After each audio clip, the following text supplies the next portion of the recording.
Welcome to another episode of One on One with Mitch Lafon. Joining me this week from Danger Danger is singer Ted Poley. We talk about his new album, Beyond the Fade.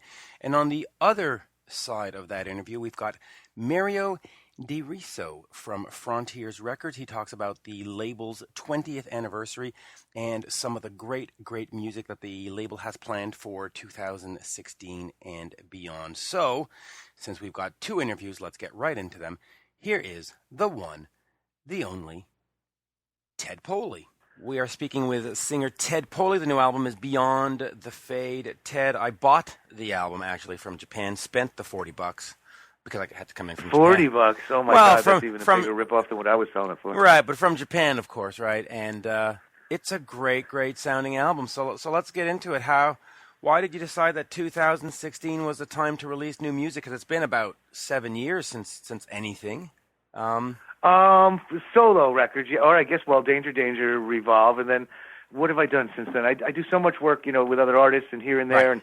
And I do video game stuff, and I'm trying to think, any full-length records. Actually, this album may be like I'm trying to figure it out, maybe like my 22nd full-length album, not counting guest appearances on other people, so I'm kind of losing track, but it really came out great. We struck gold this time, and I thanks for buying it, first of all. I appreciate that. You got the bonus track, so that's right. Good for you. And thank you. I mean, I'm thrilled. I couldn't be more thrilled. As a matter of fact, judging by my own sales, and I guess because Frontiers is very smart and they release singles, and we did 4 singles. 2 of them were videos. We put a lot of work into this, and just the promotion alone has broken all of my sales records. I picked up 100 CDs from them and sold them out in 2 days over the weekend. So I spent all last night. All last night was packing and signing CDs and everything, and so that's all done today, and I'm thrilled. So it's great to speak with you. Yeah, so if somebody actually wants to buy one of these signed CDs, when you get some more in, where do they go? They head over to your website and they... No, you know what? I gave up the website because it was too hard to keep updated because I'm not a techie guy and I'm horrible at that stuff. And every time I'd get friends to do it, a couple of years later, they're on to some other aspect of their life and I've lost the access codes and I can't get in and the prices need to be updated and everything's, it's a lot of maintenance. And, you have to keep it lively and interesting for people to, keep it alive and visit often. So what I do now, I've given up the .com, but I do my stuff on eBay. And there's other sellers on there. It's easy to see, to distinguish my auctions from other people's. And then I also post on my Facebook page when I have them available. Right now, I don't have any more available. It was like, again, I thought they'd last a couple of weeks. They lasted 2 days. And I'm getting a lot of requests for more. So I will attempt to purchase some more. I believe I'll maybe pick up another 50. I'd love to have some to sell at the live shows, but it's what a good problem. Can't keep them in stock. So judging by that, I think this is going to be a real monster for me. Yeah, it really is. So let's go back to Revolve. That came out in 2009. Why a Ted Poley solo album at this point? Why not Danger Danger? Is there something going on where the band just doesn't want to record? Let's say 2/3 of the band wants to record, and 1/3 of the decision-making part of the band, let's just say, is on the other side of the fence. I don't want to throw anybody under the bus. Okay. But it's not Bruno and me, so. Right. No, we all know it. And you know why it's not malicious. It's because Westy's very, very particular about songwriting, and it takes him a long time, and it's a lot of work. And these days, it's great to come out with a cool CD, and I'm not sure it's financially worth the time or not. But I love doing new things. I look forward to a new Danger Danger record. There's absolutely no plans in the works. I'm asked every day, for a new Danger Danger record. We have no secret plans in the works. However, we are more functional as a band and as friends than ever. I speak to the guys every couple of days. We have a great time now on the phone. We're closer friends than ever, and we still tour. We do the big shows. We'll be at what do we have coming up? Loud Park 16 in Tokyo. I've got them on the Monsters of Rock cruise in 2017. So we do some of the bigger things around the world still. We're having a blast. But as far as a new CD, fingers crossed.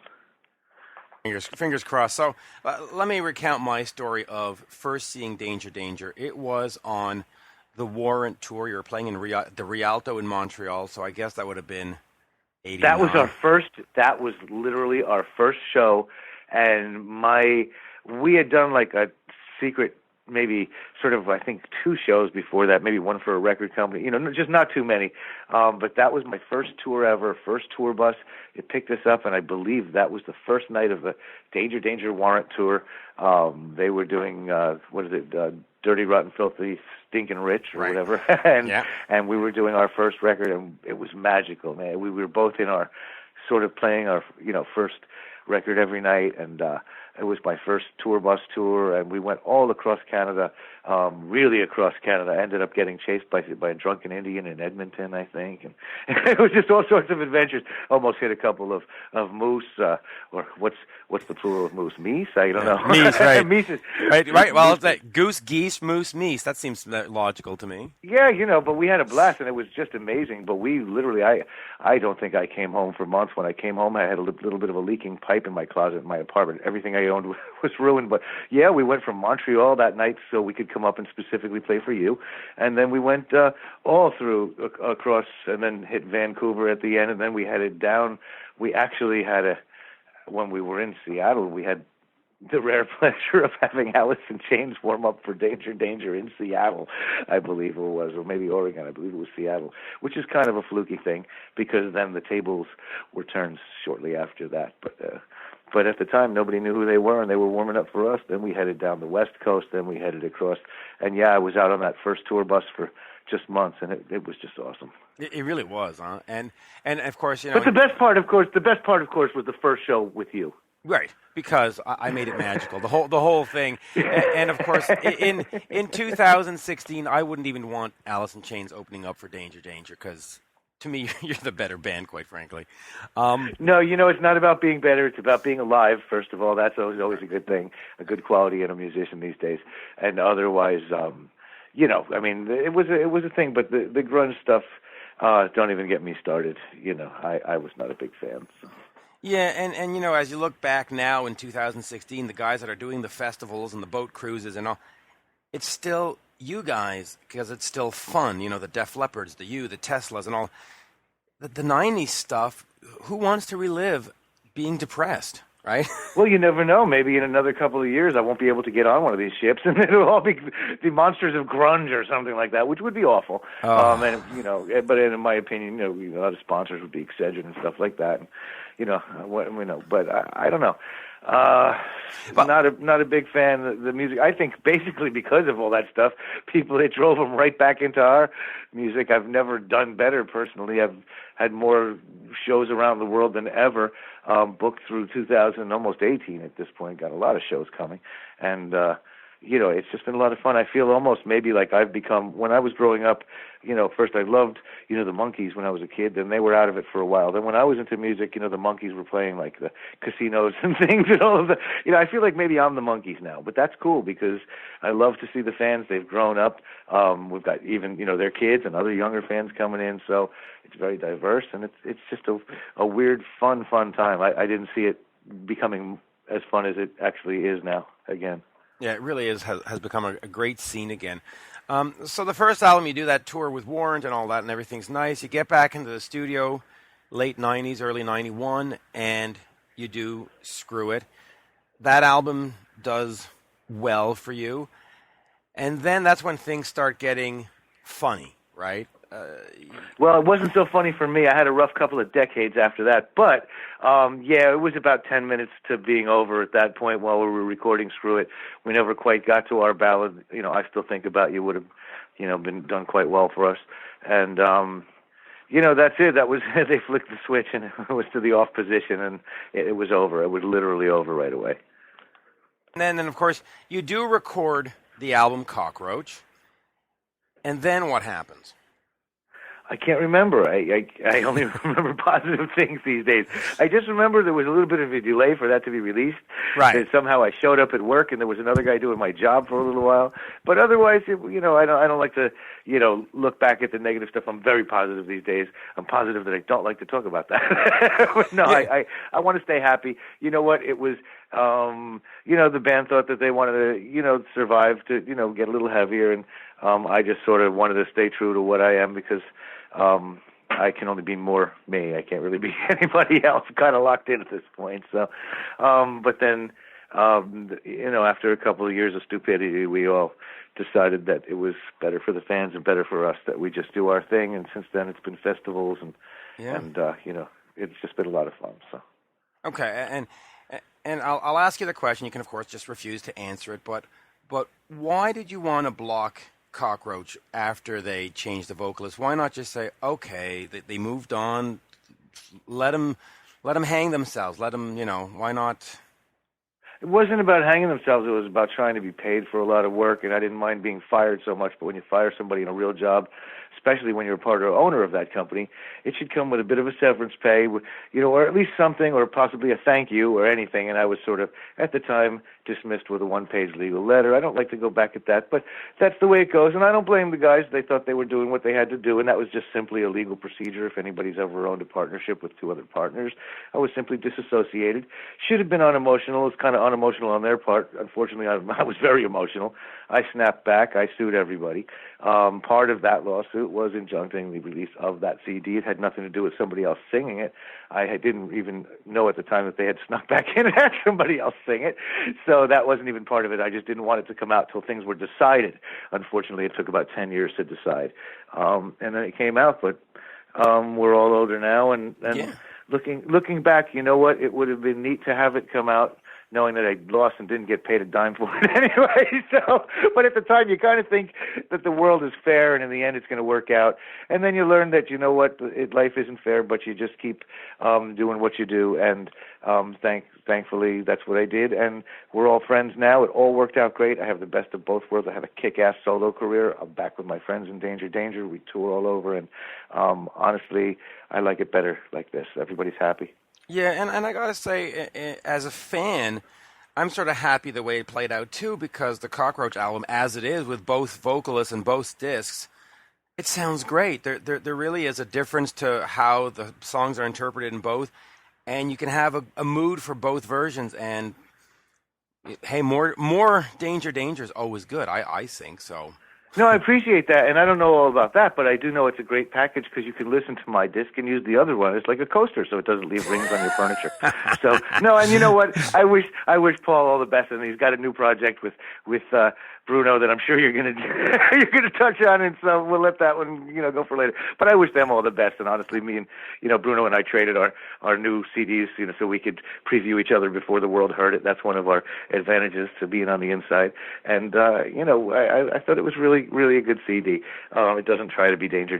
They're their own thing, and I thought that was neat. And he really was thrilled with my CD. I couldn't believe it. He complimented me. He was nicer to me than ever. He said it was my best work outside of Danger, and he's a great producer, so I take that seriously. And I kind of think I always put in the same amount of work, same amount of heart, but the stars aligned on this one, and I got really lucky along with all that hard work, and this probably is my best stuff in years or ever. Yeah, I agree. So let's get back to Beyond the Fade. Talk to me about sort of the writing process, and where are these songs from? Are these things that you've had sitting around for 15, 16 years or whatever and said, let's gather up what I have in the closet and see what we can come up with? No, one of them actually was 25 or 30 years old that I've been holding forever because I wanted to record it. It was a demo that was submitted for the first Danger CD before they realized, we were going to write all of our own songs. And it was actually written by Joe Lynn Turner, who's a friend of mine, and like a hero. I love him. He's one of my favorite singers, and just a privilege to call him a friend. And he submitted a song written also by Tony Bruno, and together, and it was called Hands of Love. And I just fell in love with that song and really was dying to sing it. And eventually it got replaced by something else. We came up with something, let's say similar, called Bang Bang, which a lot of people think that I was influenced by Bang Bang, but actually this song was first. And so we really didn't use outside writers for the CDs. So that song went by the wayside. It was later covered by a band called The Blondes, and they did a really cool cover version, and this is sort of a tribute to that and to my friend Joe Lynn Turner and the fact that I've always wanted to sing this song, and I've been holding it for about 25 years. So we made a big production out of it. It's a modern recording on what you'll hear is a kind of big chorus and the classic kind of late 80s sound, and that's Hands of Love. That's that one. Yeah, and that's a great one. Now, that you had the greatest Tits Volume 1 in 2009, Smile in 2007, so there was a little gap. Are you going to try to come back next year or the year after with another solo album, or is it sort of at this point in your career, it'll be when it'll be, and just be happy, folks? I got a couple of secret things in the works now. I wouldn't call them solo albums. I don't know what I'm going to call them. But, yeah, actually just sang a couple of tracks yesterday on a super secret thing with some awesome known guys, which will be announced, I guess, eventually, and that's kind of a fun project. But I always am working on something or flying around playing somewhere, so I never stop. It just takes a year after I work on something for it to come out usually. But as far as the solo thing, I am not actively putting together another solo. You know, my CD actually comes out in a couple of days, so I'm not really, I don't really have a boner to get back in the studio and do that, right away. And once again, I collect songs. And back to the song question, most of the songs were written by Tom and James Martin from England, who I've written with on several of my solo CDs. It's never a solo CD. It always has great musicians, but those guys have a band of their own called Vega. It's very popular, and their own CD comes out the same week, so they're in competition with themselves. So that'll be interesting to see who gets some higher scores, because basically they've written both CDs, but they wrote the majority of songs, and I rearranged them, and I messed them up a little bit and changed some things, but mostly it's their work. I love their work, and they've contributed to my other solo CDs as well. So, so those are the other writers. Yeah, and Vega, of course, is great. I believe they're signed to Frontiers as well. Yeah. Frontiers is, probably the biggest, greatest rock label in the world. I mean, at this point, they really have, certainly some of my favorite bands of all time with Yes and Journey and Toto and, who really isn't on Frontiers these days, and they're a great label. They're very fair, they pay well, and they're just the biggest, so why not? Yeah, and they keep the scene alive. Now, Yeah, they really do. I mean, really, everybody out there should be thanking all the labels, really, that are keeping the scene alive, and especially Frontiers. And there's a lot of good labels out there that are still trying their best to keep it alive.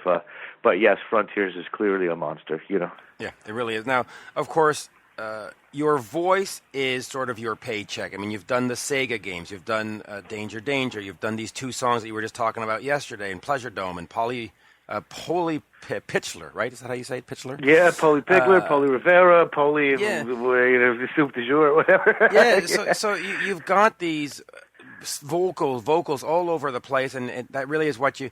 Do you do anything specifically to save your vocal cords? Do you rest for a week? Do you... Nah. I warmed up around 1988. I'm still warm. You go in, if you do it a lot, it's like a muscle. I find it's when I'm off for long periods of time that if I'm off for 2 months, it'll take 5 weeks to get my voice back in shape.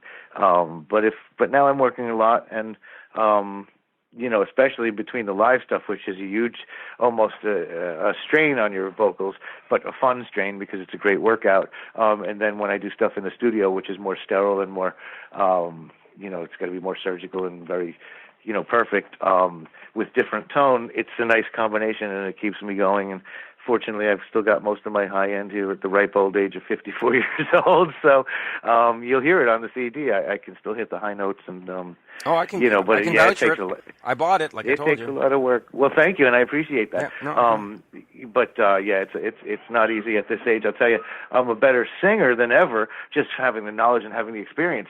But if I had the vocal cords of my 20s, that would be interesting to see what I could really do. With the the youth and then the knowledge. But you never get both at the same time. Yeah, I know. Unfortunately, the knowledge part takes a while. You think you have it, but then you look back and you go, "Oh my God, I was way off."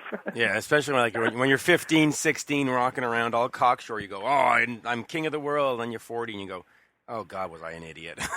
Actually, I was a drummer back then, so I was having a good time just hitting stuff. And I thought lead singers were kind of fruity, to tell you the truth. But I always sang from behind the drums. I was comfortable behind a wall of drums. I loved doing it.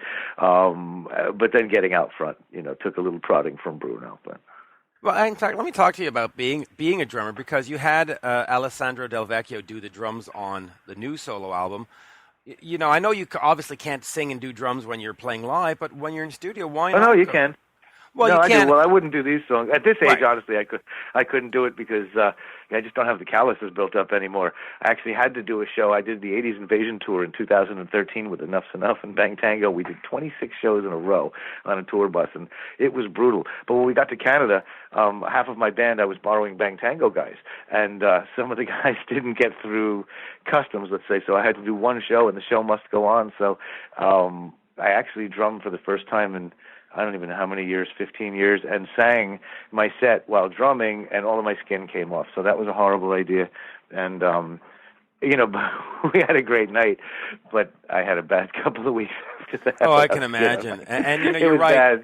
Bad. Joey Belladonna of Anthrax, also, when he's home and off the road, he goes to Big Chief Way or something like that, and he plays drums and sings. But in the studio, though, why don't you just get back behind the kit and get the sound that you want? I did. I had a lot of fun, as far as, drum fills here and there. And, of course, everything, when Ali would lay something down, being a drummer, and actually I play everything, some things more poorly, most things more poorly than others, but I have a knowledge of all instruments, and I co-produced the record, but when I'd get drum tracks, even if I'm not playing it, I would, specifically say, hey, try this here, or change a drum beat here, or take a bass drum out here, or just love what he did, either way. And then when we finally got together in the studio in Italy, there were 2 drum fills I really wanted to do, so I actually got to do that. He'd let me play little keyboards. I'm like a kid in the studio. I'm like, hey, let me play some keyboards on this song so I can say, additional keyboards by in the credits, because when I was a kid, I'd like to read the credits and see who did what.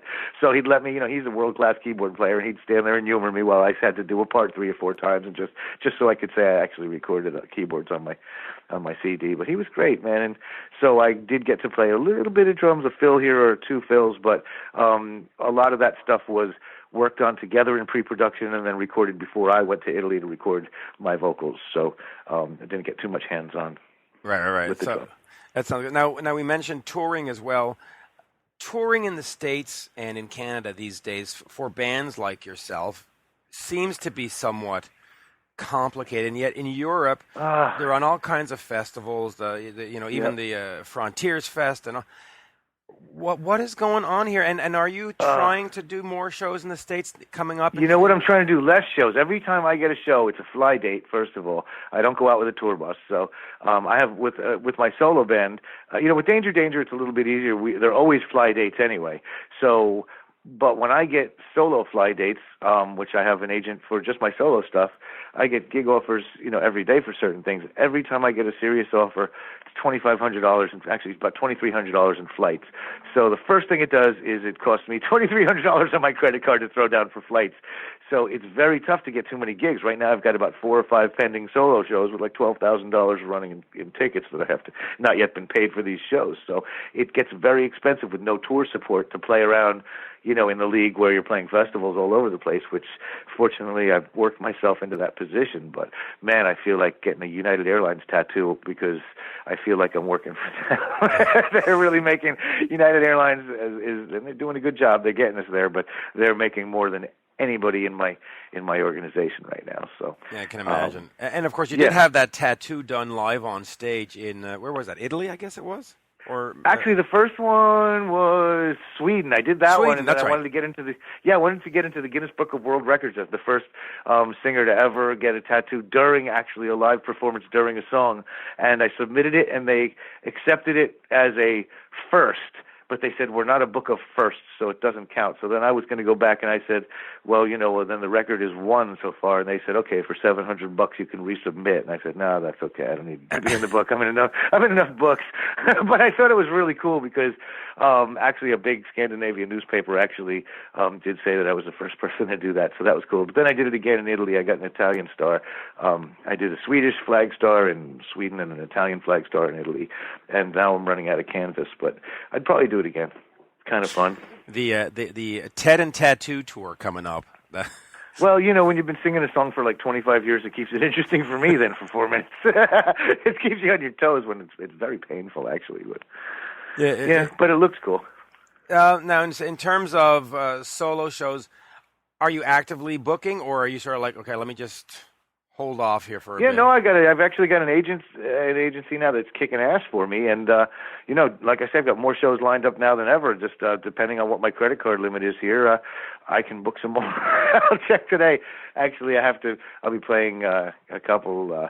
I'll be doing Farm Rock next month. I have 80s in the Park in Florida. Some good things. If that hasn't been announced yet, then I'm not at 80s in the Park in Florida. There you go. But if it has, then I have to buy those tickets right now. So yeah, I hope I'm there because I'll be throwing down over $2,000 for that. Yeah, for a nice Florida vacation. Now, just before we wrap up here, are you going to revisit any of the past projects, or are you just Ted Poley from now on? Meaning, are you going to at some point do another Melodica album or another Pleasure?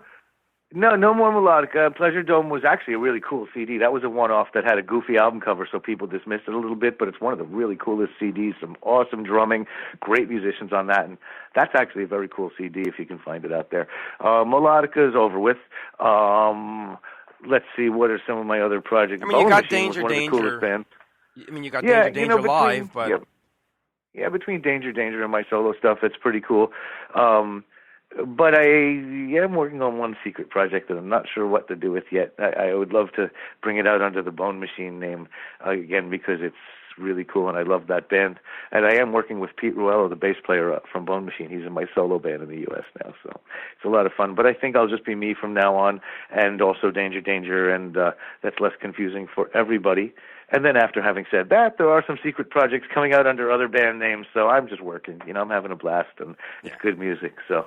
And I guess, better than not working, Oh, absolutely. The option is not great, but I guess it also, like you said, so you don't confuse the fan base. You sort of have to establish, and I know people hate the word, but a brand. And this is Ted Poley live, and this is Danger Live, and you don't want to go out there. And this is Melodica, and this is that. I've got my own logos. I've got my own. It took me years and years just to reinvent myself. Really, even after being back in Danger. I've been working on my solo stuff.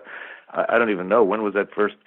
2007 maybe as an actual solo CD. So, 11 more years after I'd already made it, then lost it, then sort of came back, and then it takes another 11 years just to show people that it's a viable, thing to be a solo artist for me. And like I say, got my own logos, my own identity. You come to a Ted Poley show, it's different than a Danger show. You might even hear Danger songs you don't hear with Danger. I like to keep it very interesting. There's always a couple, mandatory tunes that people like to get drunk and sing along to, but it's a very different show. So, actually it's best of both worlds, and honestly I couldn't be happier. And on that note, I really want to thank everybody out there, including yourself, who I've missed greatly since Montreal in 1988. Right. Glad to have you back in the bandwagon here, but I really want to thank everybody out there because to be able to live my dream still at 54 years old, man, it really is. I appreciate it very much, and that's why I'm out there. And thank everybody. I thank you all, and I'll see you at a show hopefully, and we'll hang out and have a drink, and I'll sign some stuff. Also, because I'm a great interview, right? You ask one question 10 minutes ago, and I keep going. No, that's great. I just, I'm a little shy. But I just want to also say my thing is I support homeless animals, no-kill animal shelters. So a portion of everything you'd ever buy from me goes to that end. And I would also suggest that if you don't like me and you don't want to buy a thing from me, take $5 and send it, please, to a no-kill animal shelter near you. And that would be awesome because all of my fans are good people and all your listeners are good people. And, that would be an awesome thing for you to do. So and I fully support that. We have 2 dogs here. We just picked up one about 5 months ago, and he had been found on the side of a highway, and then he had been shipped off, and eventually he was going to end up in a place where they put animals to sleep, and we said, that's not going to happen. And he is the greatest little dog. In fact, he's sitting at my feet as I do this interview. And oh man, that's the best. Stories like that make me want to cry. In one way to think of what could have happened, and then in another way to think of what a good guy you are and what a nice life that guy's going to have because of you.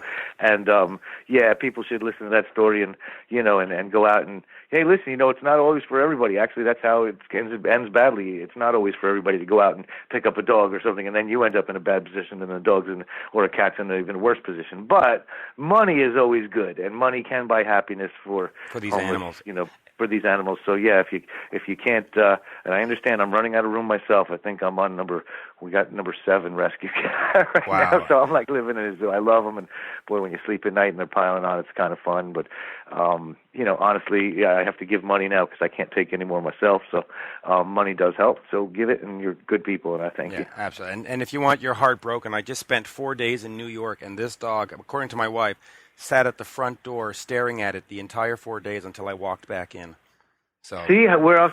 How else can you buy a best friend? Like a real best friend, not the best friend you think you have. That when you run out of money, he's not your best friend anymore. Exactly. You got a best friend for life. So that's awesome, and I love that story. And thank you for doing that. Yeah, absolutely. And of course, Beyond the Fade is the new album, and I have highly recommend it because I plunked down $40 for an import, so it could be shipped from CD Japan to my front door, and it is worth it. The Where I Lost You acoustic version is worth the extra $20. I'm telling you, it's worth it. Oh, man, thank you. We got so into dogs and cats, I forgot. I do have a new CD coming out. So thank you, everybody. It is a pretty cool CD. I hope you will pick it up. I hope I get to sign it for you somewhere on the road. It is. I'm very proud of this we've one. got a club up here if you want to come play, the Brass Monkey. We just had Stephen Piercy, Jeff Tate. We got Lynch Mob coming in. So, hey, I'll send you an email. I'm there, man. Let's would love do it. Come on down.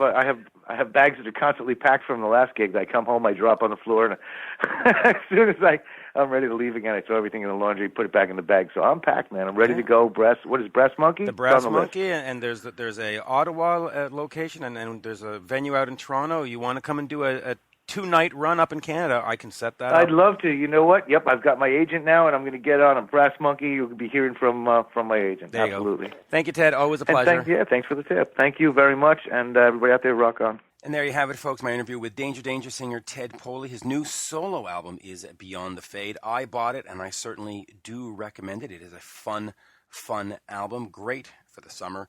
But let's get over to Mario De Riso, head, or certainly one of the higher-ups at Frontiers Records. He talks about the label's 20th anniversary, how it was setting up the label, new music coming from the label. A lot of label talk, actually.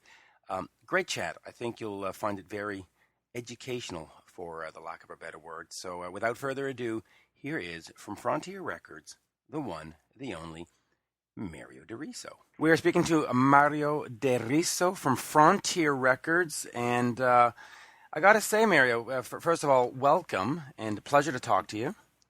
Thank you very much. Pleasure for me to talk to you. Yeah, and so before we get into Frontier Records, why don't we just explain exactly what your role is at the record company? Oh, well, I take care of a lot of things, actually.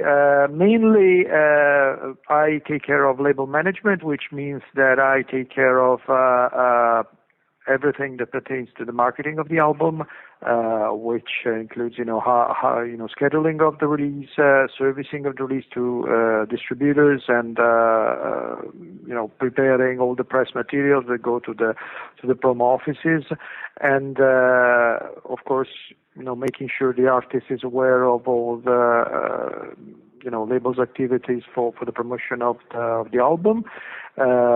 Even though I do not take care personally of setting up interviews and stuff like that, because that is mostly publicist jobs, and there are different people that are taking care of those aspects. I also work in general for the for the strategies that are behind the marketing of each release. And I also take care, another very relevant, important part of my daily job is taking care of the legal aspects, of the label internally. I'm not an attorney, but I take care of all the contracts, with artists. I do take care of, big parts of the negotiation process that brings an artist to sign with Frontiers. Besides this, I also do a little bit of A&R, but mostly in terms of supporting Serafino's activities. For instance, I if I think there's a good band that needs to be taken care of, or that we should look at, I put it to his attention, and we evaluate it together. internally, and then we decide together if we have to move forward and sign them. In general, also he talks to me all the time when he has to discuss budgets with bands, and all this part of the business, of course, is big part of what I do every day. And then, well, that covers probably 90% of what I'm doing. Then there's a lot of other bits and pieces, and that take that I take care of, and that's it. Hopefully that gives you an idea of what I do. And that's quite a bit. And now there's two reasons why I wanted to talk to you today. First of all, it has been 20 years of Frontier Records, and so I'll get into that in a second. And the other reason is pretty much all the albums that I love these days come out on your label. And I have two in front of me that I personally bought, because I don't take the promos. I buy the stuff. The Defiance with Paul Lane and Beyond the Fade with Ted Poley's new solo album. So let's talk about this 20-year anniversary, because, I've been doing the writing and the reporting stuff for equally as long, and I remember in the old days when you would get stuff from Frontiers, you'd go, well, who the hell is this, and what the hell is this? And here you are 20 years later, and you've pretty much cornered the market on melodic rock. I mean, when you think melodic rock, if it's not on Frontiers, that band made a mistake, basically. Thank you. Right? It's nice to hear that. It's fun and it's nice. Well, look, what can I say? It's been a long ride. We decided to celebrate it because, I think 20 years is a milestone. I mean, it's not something that you hear every day these days, that you have labels that are able to celebrate 20 years of history, and that means that we are now in sort of a big league of labels that we manage to survive during, let's say, the dark days when everything that was classic rock, melodic rock, how you want to say it, or something that went back a little bit into the 80s metal or 80s hard rock music was so very very negatively. There were a lot of preconceptions in the late 90s and early 2000s about this music. And the good thing is that we managed to survive these dark periods, and we are now able to offer a good selection of new bands and a selection of classic artists that are able to offer some interesting new material, and yeah, I mean it's great. I mean I honestly I didn't really think when Serafino wanted me to join and work for him, that it could last so long. But at the end of the day, it's nice. It's a very, very creative and exciting work environment. Every day is a little bit different from the day before. It could be also in a wrong way, but we can live with that. I mean, it's kind of we're used to what we have and what we're building, what we built during the years. So it's great. And again, we decided to celebrate. We had a big celebration at the end of February here in Napoli, Italy, where we have the head office, and we had a lot of partners from all over the world, coming over to see us and to check out what we had in our release plan and the schedule, and then we had this very, very, very nice party, and there was also a show with our buddy producer Alessandro Del Vecchio and Toby Hitchcock from Pride of Lions, who flew from Indiana to come and sing with us, and it's been very nice, very, very nice evening that we will all forever remember. And there's also a recording of this of the live show that is now available on sale exclusively on the Frontiers website. And that's it. We made a little noise about it because we think it's cool, and we really wanted to celebrate with the fans. we wanted the fans to be aware that that we kind of put a flag and say, okay, here's to the first 20 years. Let's look at the future and let's see what we have to do for the next 20 and hopefully more years. Yeah, I'm hoping for more as well. And the other thing that I find interesting is that the label doesn't just focus on one region or one, bands from a certain region. You'll do Cinderella, you'll do Richard Marx, Richie Kotzen, you'll do a bunch of American bands, but then you'll also do the Poodles and Pink Cream and Thunder and yeah, of course. Yeah, it's interesting. So the other thing that you're known for is putting together these super groups. So I want to talk a little bit about that. You've got Revolution Saints, you've got Wet with Jeff Scott Soto. Now you've got Phantom 5 coming up.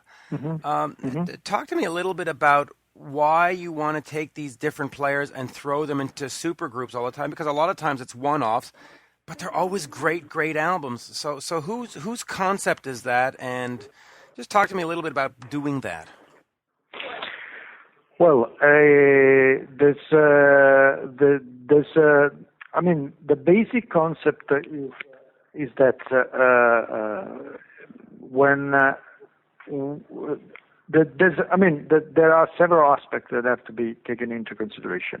The first aspect is a creative aspect. Okay, the creative aspect is to be able to present the fans with some credible musician playing some credible music, which is the biggest concern that we have right now. Okay, the reason why is because in all honesty, it's been a little bit difficult to a certain extent, to find at least in the past. Now it's a little bit different, but it was a little bit difficult to find new bands that were able to come up with the right quality and the right material for a release on the label.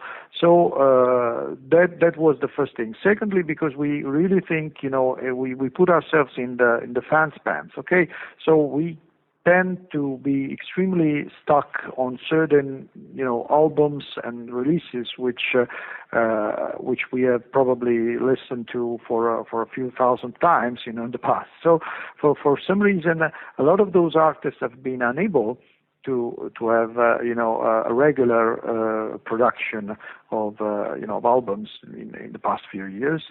So what we try to do is to bring back those let's say names or heroes from the past, and to try and make those comebacks more interesting for the fans. We thought in a few circumstances to build up a more credible band or band project, how you want to call it, around those artists. There could be also the situation where we want to launch new talent together with a stronger marketing support, which is given by the fact that when we have, for instance, Jeff Scott Soto fronting a band with unknown Swedish musicians, which was the case of Wet when we launched it, of course there would be immediately a certain amount of attention, which would rise from the fact that Jeff would be involved in this thing. So again, there are a number of reasons why we do this. Mostly are coming from a fan's perspective, and also not counting the fact that in this type of releases, which as you nicely stated, you tend to think that those records are all hopefully particularly good, but we managed to have control on the artistic direction of the record. So normally Serafino approves all demos, approves all the songs, is in the position to tell either a songwriter or a producer or whoever is involved. Oh, look, this is not good enough. I think that we need to look at better either songwriting or production or mix or instrumental performance. So we push as much as we can, the artists to their limits. And while sometimes it's a little bit difficult, let's say, to squeeze the best from them, it's also extremely, let's say, nice, that when they finish the records, they go back to it and say, oh, look, I mean, this is one of the best things that I have done, in my career, and I did that thanks to you. So there's a lot of, there's a lot of also, good vibes in terms of how the artistic direction of the label is managed this time at this point. And while at the beginning was a little bit difficult to direct all those big names and literally legends of hard rock, melodic rock, or metal, whatever. Now they feel much more confident about the guidance that we're able to give them, and the results are even better than before, because we really try to do our best here. So there's all those elements, and there's I could tell a lot of more things, why it makes a lot of sense to do those things. I mean, just think that all those records are, masters that we own, that increase the whole, value of the overall value of the company. And also bear in mind that those bands that we try to put together, let's say from an office in Italy, we always try based on the success of those releases to make them a real thing, like having them play live, or try to gauge some interest from promoters, and again, I mean, there's a lot of elements that positively conjure against the fact that we should keep doing these things. Not forgetting the most important thing is that the fans like them, and there's that the bulk of the business made by the label is made still today with CD sales, and obviously, I mean, if the record sells, you will see more and more, and if there's a lack of interest from the fans that are not interested in what we try to sell them, I mean, we do not insist. I mean, we take it, and we just move to the next record, to the next album that we can release. Yeah, and I like the fact that as a kid growing up in the 70s and 80s, I would sometimes sit there and go, wouldn't it be cool if Paul Stanley did an album with Joe Perry on guitar and Bunny Carlos on drums? And we sort of got that. One particular one that I really enjoyed from you was Revolution Saints, because to have Jack Blades with Doug Aldridge and Dean, it just seemed like three really melodic guys put together, and that album was really, really great. Let me talk about your location. You are in Italy, of course, and so I remember back 20 years ago, and I kept getting these promo copies from an Italian label. You'd go, what? Because you're used to Los Angeles, you're used to London. Was it more complicated to get the label up and running from Italy? And did you ever think to yourself, all right, you know what, we have to go open a New York office, or else nobody's going to take us seriously? Well, yes. Of course, there are difficulties in handling the business from Italy, and that is why we do have representatives in the United States nowadays, which are working hard to increase the label's presence in North America. So we are aware that there is a certain need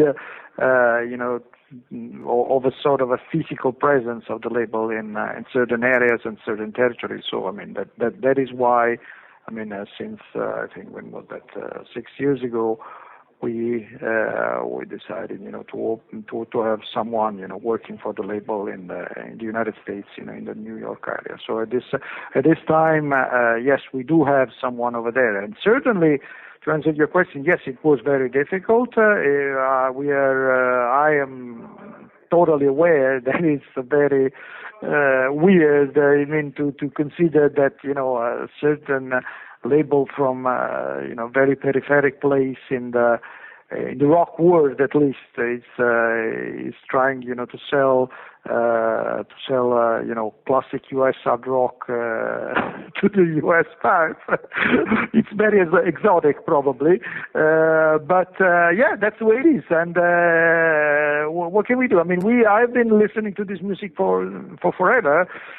And American music came over to Europe, after the Second World War, and rock and roll has conquered the world in a way. So I think it's a sign of the times also that technology and has kind of taken away all the barriers and all the confines in between different countries. So what can you do? I mean, it's a matter of fact that we do this. We managed, to do it fairly well, and that we do it probably in a better way than others that are based in the United States that have difficulties and problems and issues. And probably one of the things that you have to consider is the fact that, as you were mentioning, we are not only doing U.S. based artists, but we try to look at the world as a one big market where probably someone that could be particularly famous in the United States may not be that cool elsewhere, or in the same way, think about, I don't know, you mentioned the Poodles. Right. The Poodles were number one in Sweden, which meant a substantial turnover just made in their home territory. They did pretty well elsewhere in the United States, in Europe, but not too well in the United States. I mean, fair enough. That's what we knew from the beginning. We could have, built a little bit, on this, trying, to expand, the market and the business for the band. But everyone makes his decisions. So I mean, They have their own markets, and they prefer to work hard on their markets rather than expand the business.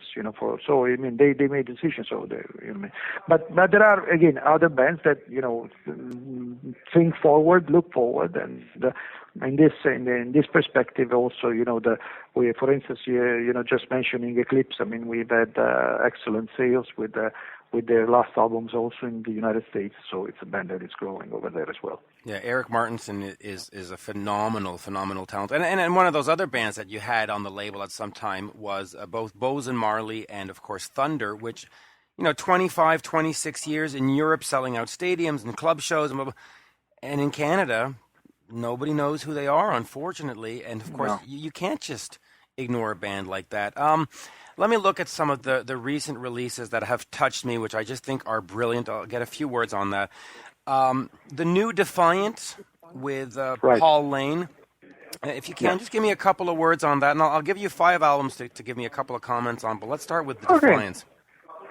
Defiance, well, it's a record that came about. We have a festival, right?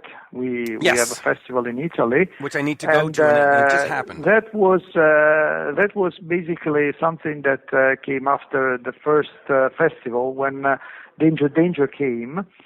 And there's a good aspect of the festival is the fact that you have, personal a personal relationship with the artist that you normally email all the time with. So, in a way, we kind of faced the fact that we really wanted to have a new Danger album. And somehow it was, we realized it was impossible. So we told Bruno, who was very, instead very eager, to do things. I mean, why don't you, come up with something nice, with something cool? I said, we started exchanging ideas, emails and stuff. And, bottom line, Paul Lane's name popped up and say, I mean, let's do, like the good old times, with early Danger. Ted was also doing his solo thing, so at the same time we said, okay, let's make it happen, and that's what happened. And I think it's an incredible record, and brings back the good, certain aspects of the sound of, late 90s Danger, and a little bit of different bits and pieces from the songwriting. So it's a great thing.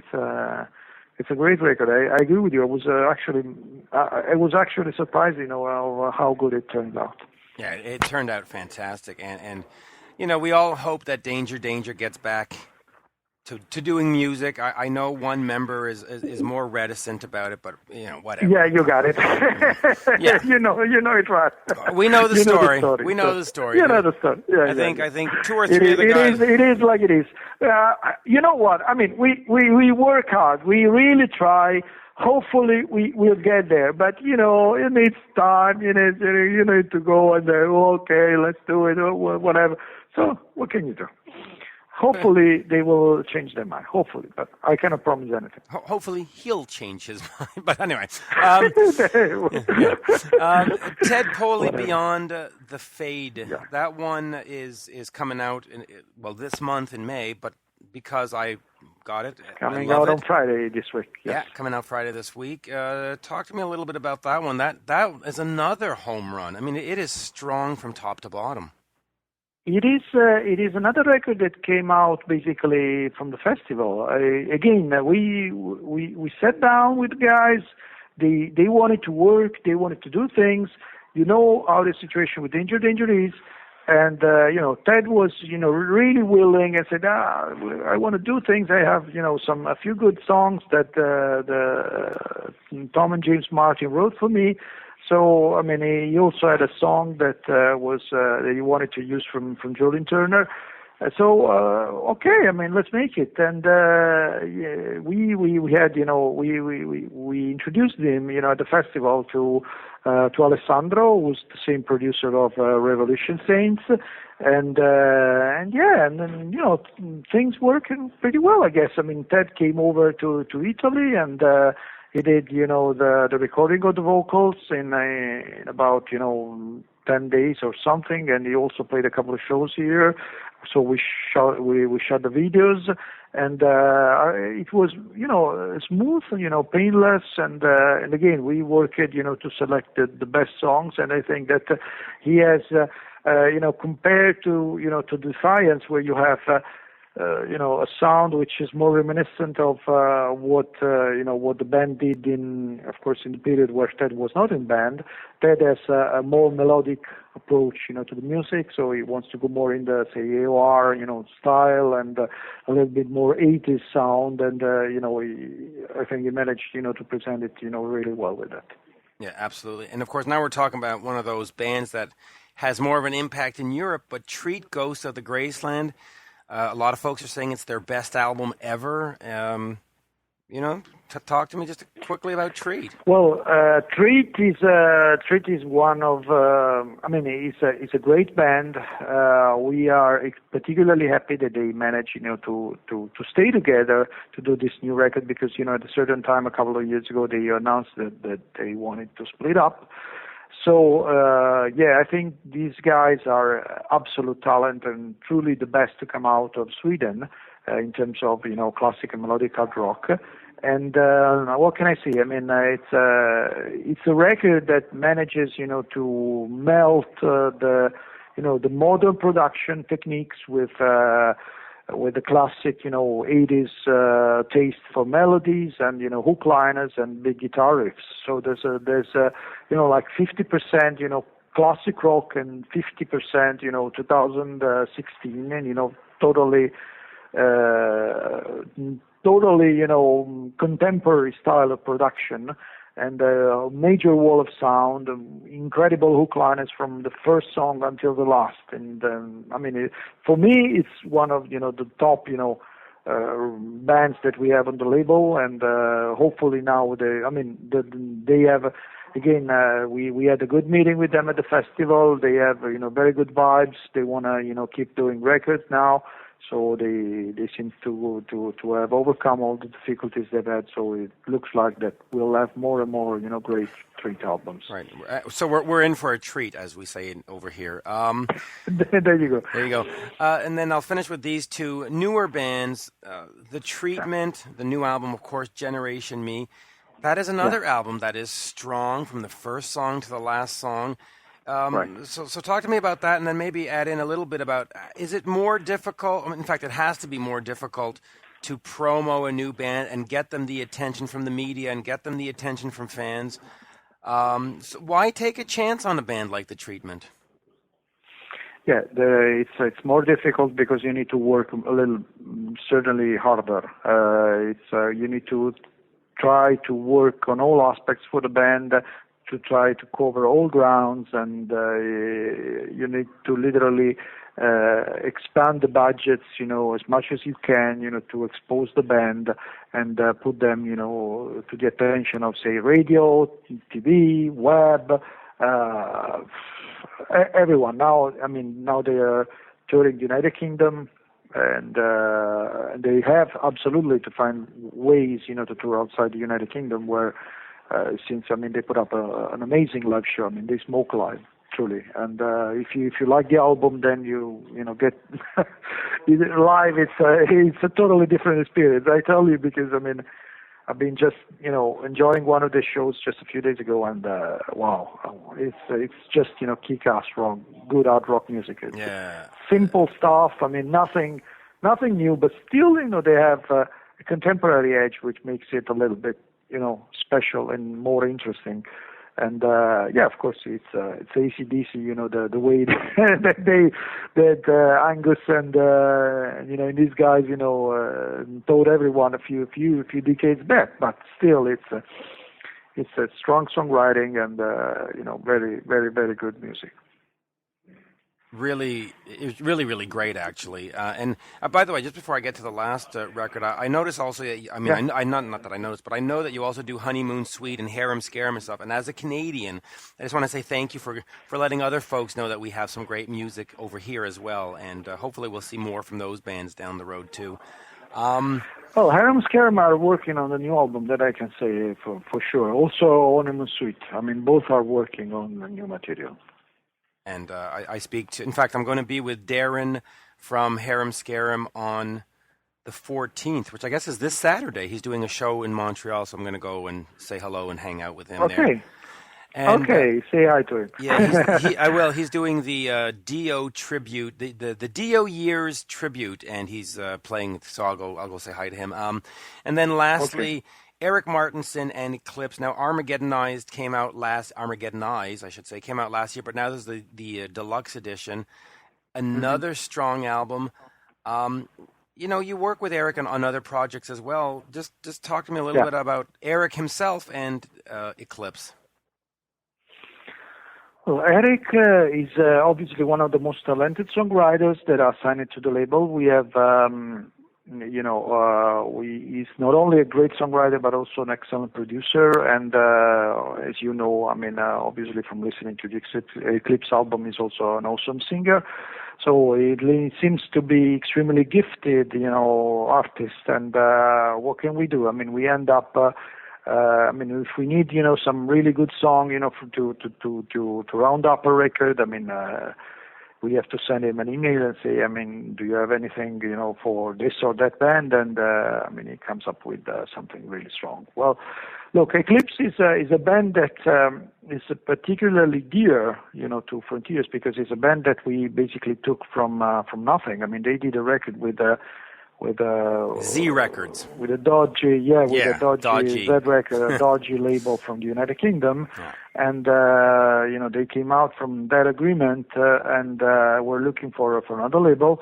And I have to be honest with you, the first record we did with them, which was called Second to None, didn't really particularly perform that well.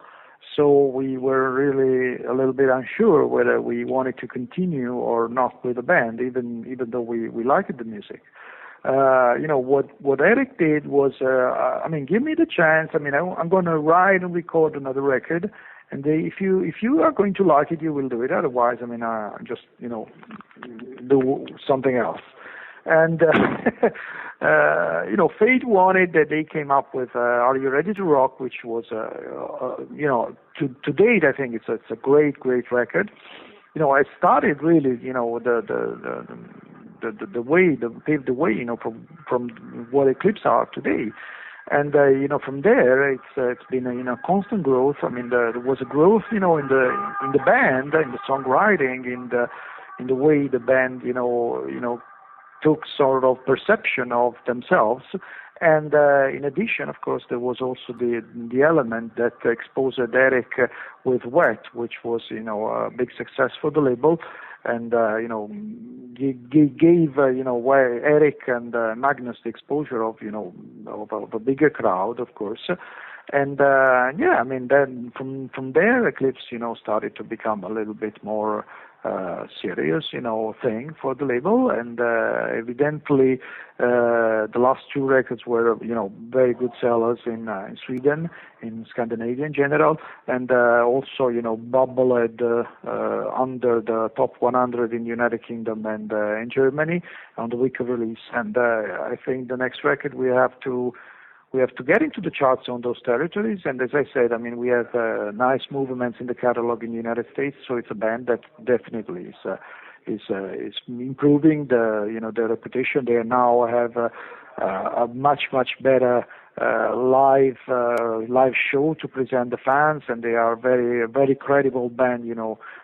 Considering that they have invited to play in Australia this week. So just to give you the idea that they are in demand at the moment, pretty much from everywhere in the world. They will also debut in Japan, and it's a great band. I cannot recommend enough the older fans and people that still need to discover them and to put their ears on their new record. Armageddon Ice, it's been just released into this very nice deluxe edition with a song that they presented to the Melody Festival, and which is it's a huge, TV event in Sweden, it's a great, opportunity for the guys, and to grow up and become even better known and well known everywhere. Yeah, and Eric is great, and of course he wrote that track that ended up on the Revolution Saints album, which was fantastic. Next year, I know you have. That song was included on "Are You Ready to Rock" Eclipse album. Yes, that's why when I got the Revolution Saints, I heard it and I went, "Oh, they're covering." Eclipse. They're covering the Eclipse song. And I went, how do you get Dean and Jack Blades to cover Eclipse? I thought that was brilliant. So no, that was a great album. And the last thing I'll say here. I know Hardline was on the label. Last album was Danger Zone. I spoke to Dean Castronovo and Johnny Jolie last week, and Double Eclipse has its 25th anniversary next year, and they were talking about doing some shows together. So I certainly hope that they do that, and then I certainly hope Frontiers is there to record it for the fans and make sure that it becomes product. They have to do it. They have to do shows in Oregon. Yeah, so we have to make that happen. That's the only limitation that we have at the moment. We got to make it happen. So as we look forward for the rest of 2016, do we have any sort of key releases that you're very excited about? And we've got Phantom 5 coming up, of course, with Klaus. Yeah, there's a lot of stuff coming. I'm very excited on a lot of things and a lot of releases. It's a very exciting time because we're trying, to develop new talents, new bands in different genres. We're going to do a little bit more metal stuff up in the coming months, and we're going to develop 2 or 3 extremely good, extremely underrated Italian bands that we have. Somehow we have. We're kind of looking at our neighborhood, and we saw that there were certain artists and releases that were really worth of our attention. Considering that Coverdale has hired as a new keyboard player, which is in one of those bands, Michele Lupi, gives you the idea of the sort of musicianship that those artists have managed to develop in the underground over here. And there's DGM, which came out with a brilliant prog metal album in Symphony X style, and then we have an awesome hard rock band from the United Kingdom called Ravenai, which is going to literally take take by storm. All the fans of classic hard rock. Think Zeppelin, Whitesnake, even a little bit of Soundgarden. It's really interesting. What else? What do we have? There's a couple of more prog metal bands. Seventh Wonder from Sweden. Great band, great band. There's a new Pretty Maids coming. There's a new Night Ranger coming. There's wow. I mean, I don't know what to say. There's a new Glen Hughes coming. By the end of the year. There's a new Taiketo record. There's a new Hardline album which we hope to release before the end of the year. Oh, great. So there's a new Jeff Tate album with Operation Mindcrime. So there's a lot of stuff coming, really. Yeah, just a lot of great stuff. So keep the music coming, because as you release all of those, I'll probably end up interviewing all the guys. So that keeps me going too. So you gotta love that, Mario. It's been a great pleasure speaking with you today. Well, thank you very much for your time, for the call, and for having the patience of chasing me for a few weeks. Yeah, well, hey, it happens. But there you go. Again, I'm looking forward to it, and I'm so glad that Frontiers has made it to 20 years. Like I said before, and I didn't mean it as an insult. When you started, I went, "It's Italy. Why are they sending me these records?" Yeah. And now I'm like, oh yeah, Defiance, Ted Poley, Eclipse, Treatment, yeah. Keep it going, my friend. Yeah, again, I know it sounds exotic, but it is what it is. Thank you. A great pleasure. Right. And thank you for the call. Let's talk again soon. We'll talk soon, I hope. Okay. Absolutely, and I'll say hi to Darren on Saturday for you. I will. Okay, thank you. And there you have it, folks, my interview with Mario de Riso from the Frontiers label out in Italy. I certainly hope you found that chat entertaining and educational. I would like to thank Ted Poley for being my guest as well on the front of this episode. His new album is Beyond the Fade. Do check that out. And while you're checking stuff out, head over to Twitter and check me out or follow me at Mitch Lafon, MITCHLAFON. And on Facebook, one-on-one Mitch Lafon, again, MITCHLAFON. And with that, folks, thank you, and we will be back soon, or I shall be back soon. There you go. Bye for now. Oh, my.